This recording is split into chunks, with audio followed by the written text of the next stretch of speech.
welcome to this reading on Web 3.0 tokenization and decentralized finance.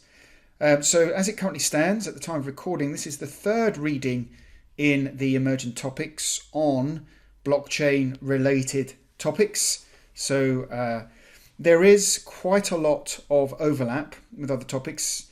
For those of you doing this, having been through the 24 curriculum at level 1, you will have seen quite a lot of this digital asset discussion there as well. So quite a lot of overlap. It's very definitional. It's a paper coming out of UCL in 2022, and it's really an executive summary. It's quite high level, it's non-technical, and it's trying to make this content more accessible to the masses. So make sure you're comfortable with definitions here. Make sure you're comfortable with ideas. Make sure you are comfortable with acronyms here. There's quite a lot of TLAs in this reading. You know what TLA stands for? 3-letter acronym.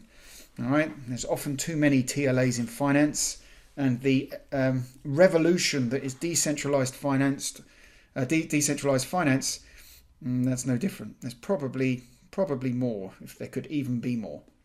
So the first definition we should really look at is Web 3.0.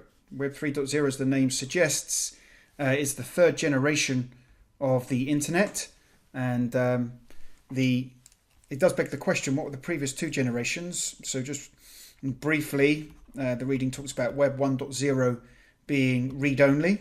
So back in the late 90s, early 2000s, most people couldn't contribute to the internet. There was blogging and stuff like that, but most people didn't have massive access to social media platforms, that sort of thing. Web 2.0, that's when the internet really went read-write due to the rise of social media and video hosting platforms, that sort of thing.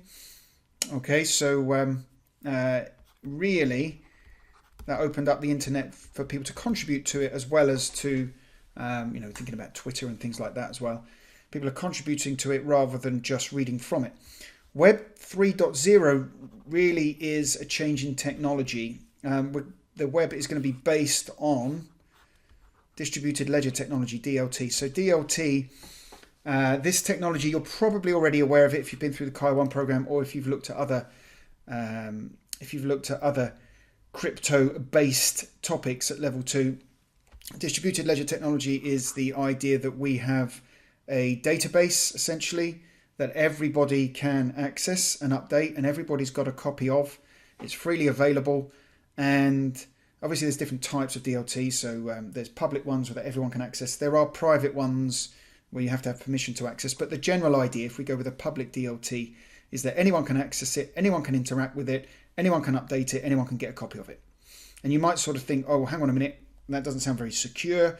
But the point is that the way that this database, this DLT, this ledger is updated allows us to trust that all updates to it are valid, are not fraudulent. So this is where we get into a discussion about crypto. It's where we get into a discussion about how the DLT operates. The most common form of DLT is blockchain, where we add a series of blocks that cannot be changed to a chain, and it makes it very difficult to change updates after we've added blocks and more blocks have been added.